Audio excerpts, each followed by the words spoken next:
बहुत समय पहले एक सुंदर राज्य था, सूर्यगढ़। वहां के राजा वीरेंद्र सिंह बहुत न्यायप्रिय और दयालु थे। उनकी एक ही बेटी थी, राजकुमारी आर्या। आर्या बचपन से ही बहुत समझदार, बहादुर और दयालु थी। वो महल की ऐशो आराम से ज्यादा गरीब लोगों की मदद करना पसंद करती थी। लेकिन राज्य में एक समस्या थी। राजा बूढ़े हो रहे थे और पड़ोसी राज्य का लालची राजा भानु प्रताप सूर्यगढ़ पर कब्जा करना चाहता था। आर्या रोज महल से निकलकर गांव जाती। वो बच्चों के साथ खेलती, बूढ़ों की मदद करती और गरीबों को खाना देती। एक दिन मंत्री ने राजा से कहा, महाराज, राजकुमारी को राजसी नियम सीखने चाहिए। वो आम लोगों के बीच ज्यादा रहती हैं। राजा मुस्कुराए। जो जनता का दर्द समझेगा वही असली शासक बनेगा। आर्या ने यह बात सुन ली। उस दिन उसने मन ही मन फैसला किया, मैं एक ऐसी रानी बनूंगी जो सबका दर्द समझे। एक रात महल में एक बूढ़ा साधु आया। उसने राजा से कहा, सावधान रहिए महाराज, आपके राज्य पर बड़ा संकट आने वाला है। राजा घबरा गए। उपाय क्या है बाबा? साधु बोला, आपकी बेटी ही राज्य को बचाएगी, लेकिन उसे बहुत बड़ा त्याग करना पड़ेगा। इतना कहकर साधु गायब हो गया। राजा डर गए। उन्होंने आर्या को महल से बाहर जाने से रोक दिया।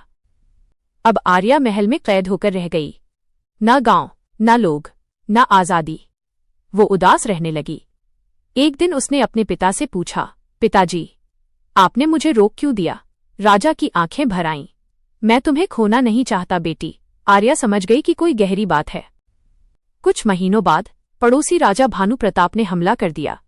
चारों तरफ आग, चीखें, तलवारों की आवाज। सैनिक हारने लगे। मंत्री भाग गए। राजा घायल हो गए। पूरे महल में डर फैल गया। जब आर्या ने सब देखा तो उसने सैनिकों का कवच पहन लिया। राजा चौंक गए।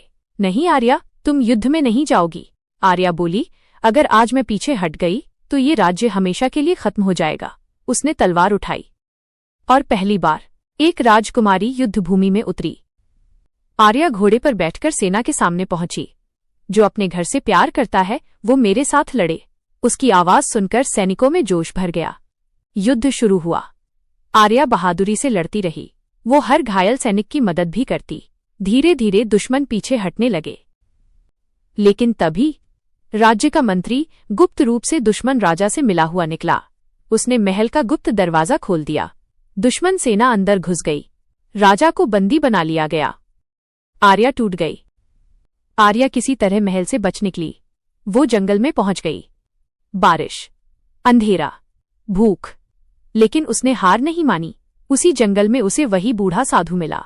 साधु बोला, समय आ गया है राजकुमारी। आर्या बोली, मैं अपने पिता और राज्य को कैसे बचाऊं?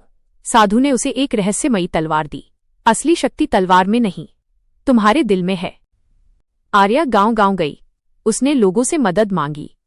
पहले लोग डरे हुए थे, लेकिन जब उन्होंने देखा कि उनकी राजकुमारी खुद उनके बीच खड़ी है तो किसान, लोहार, चरवाहे सब उसके साथ आ गए।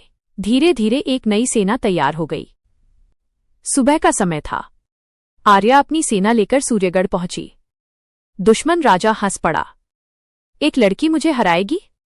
आर्या बोली, एक बेटी पूरे राज्य की ताकत बन सकती है। युद्ध शुरू हुआ। बहुत भयंकर लड़ाई हुई। आखिरकार आर्या ने भानु प्रताप को हरा दिया। पूरे राज्य में खुशी की लहर दौड़ गई। राजा को आजाद कराया गया। राजा रो पड़े, मुझे माफ कर दो बेटी, मैं तुम्हारी ताकत पहचान नहीं पाया। आर्या मुस्कुराई, पिता कभी गलत नहीं होते, वो सिर्फ अपने बच्चों की रक्षा करना चाहते हैं। राजा ने सबके सामने घोषणा की, आज से आर्या सूर्यगढ़ की नई रानी होगी।